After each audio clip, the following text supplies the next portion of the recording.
हम सभी को सदा काल के लिए सुख, शांति, पवित्रता, शांति और शक्ति का वरदान देने के लिए आए हैं।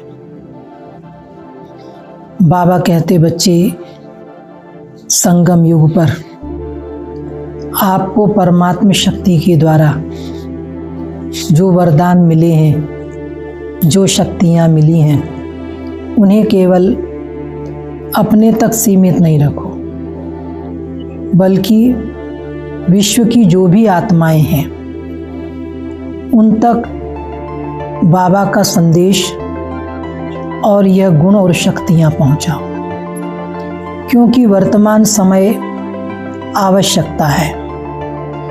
विश्व की हर आत्मा शांति की और शक्ति की प्यासी है। दूसरा, बाबा कहते कि व्यक्ति का जो सोच है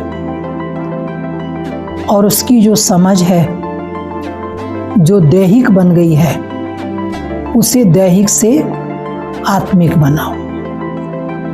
नेगेटिव सोच को पॉजिटिव सोच में परिवर्तन करो, और उसका आधार है ईश्वरीय अथवा आध्यात्मिक ज्ञान। जब आध्यात्मिक ज्ञान को व्यक्ति सुनता है तो उसकी विचारधारा परिवर्तन होती है, विचारों में आत्मिक भाव आता है, एक दूसरे के प्रति प्रेम भाव और विश्व बंधुत्व का भाव जागृत होता है, और यही विश्व को श्रेष्ठ सुखमय बनाने का आधार है। आज का सुगंधित पुष्प है,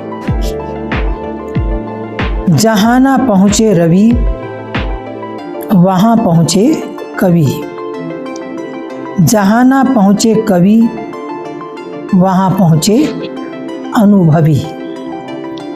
राजयोग द्वारा अविनाशी शांति, प्रेम, खुशी, आनंद का अनुभव होने के बाद कोई आपको विचलित कर नहीं सकता।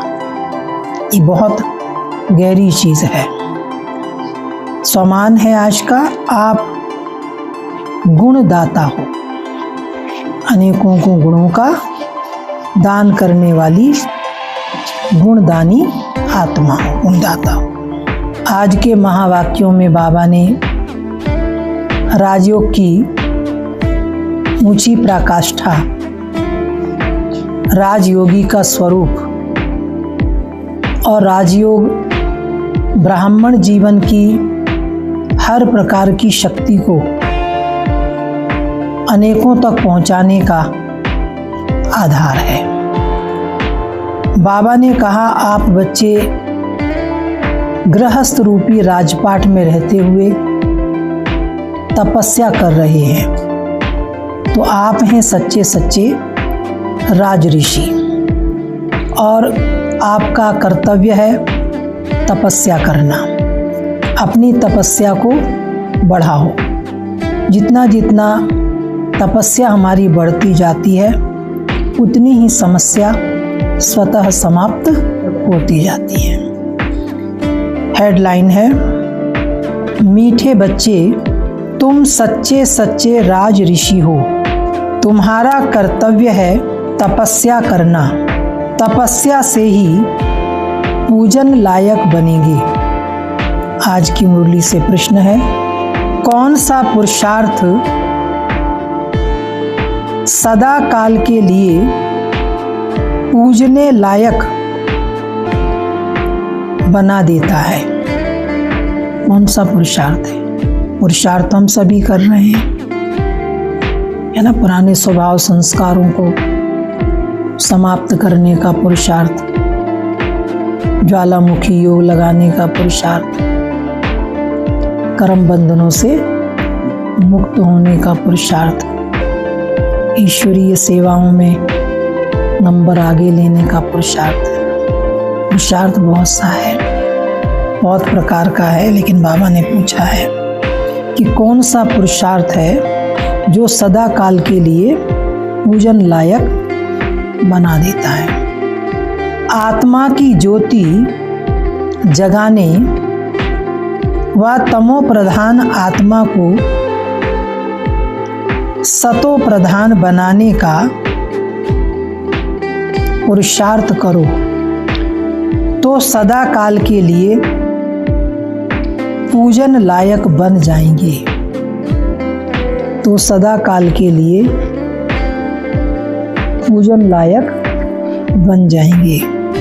जो अभी गफलत करते हैं वह बहुत रोते हैं। अगर पुरुषार्थ करके पास नहीं हुए, धर्मराज की सजाएं खाईं, तो सजा खाने वाले पूजे नहीं जाएंगे। तो सजा खाने वाले पूजे नहीं जाएंगे। सजा खाने वाले का मुंह ऊंचा नहीं हो सकता। ओम शांति। जैसे बाप सदा बच्चों के प्रति सुखदाई है, ऐसे सुखदाई बनना है। सबको मुक्ति, जीवन मुक्ति का रास्ता बताना है। देही अभिमानी बनने की तपस्या करनी है। इस पुरानी चीची दुनिया से बेहद का वैरागी बनना है। वरदान है आज का। हर एक की विशेषता को स्मृति में रखते हुए फेथफुल बन एक मत संगठन बनाने वाले सर्व के शुभ चिंतक भव। ड्रामानुसार हर एक को कोई ना कोई विशेषता अवश्य प्राप्त है। उस विशेषता को कार्य में लगाओ तथा पैरों की विशेषता को देखो। एक दो में फेथफुल रहो तो उनकी बातों का भाव बदल जाएगा। जब हर एक की विशेषता को देखेंगे तो अनेक बातें होते भी एक दिखाई देंगे। एक मत संगठन हो जाएगा। सबकी एक मत हो जाएगी और संगठन मजबूत हो जाएगा। कोई किसके ग्लानि की बातें सुनाए तो उसे टेका देने की बजाय सुनाने वाले का रूप परिवर्तन कर दो, तब कहेंगे शुभ चिंतक। सुना, टेका देना मना। हाँ, और फिर क्या हुआ? अच्छा, फिर क्या हुआ? कईयों को बड़ा इंटरेस्ट आता है तो वही कहते हैं इसको टेका देना। तो बाबा कहते हैं कि कोई ग्लानि की बातें करता उसको टेका मत दो, प्रेफरेंस मत दो उसको कि हाँ और फिर क्या हुआ। टेका देने की बजाय सुनाने वाले का रूप परिवर्तन कर दो, तब कहेंगे शुभ चिंतक। उस बात के रूप को, भाव को बदल दो। नेगेटिव से उसको पॉजिटिव बना दो तो उस आत्मा का भी भाव बदल जाएगा। क्यों? तुम्हारे अकल्याण के लिए ऐसा नहीं बोल, अकल्याण के लिए नहीं कर रहा। देखो तुम्हारा इसमें कल्याण है, तुम्हारी इतनी उन्नति है, इस कारण से वो ऐसा कह रहा है। स्लोगन है, श्रेष्ठ संकल्प का खजाना है, श्रेष्ठ प्रारब्ध व ब्राह्मण जीवन का आधार है। अव्यक्त इशारा है। अशरीरी व विदेही स्थिति का अभ्यास बढ़ाओ।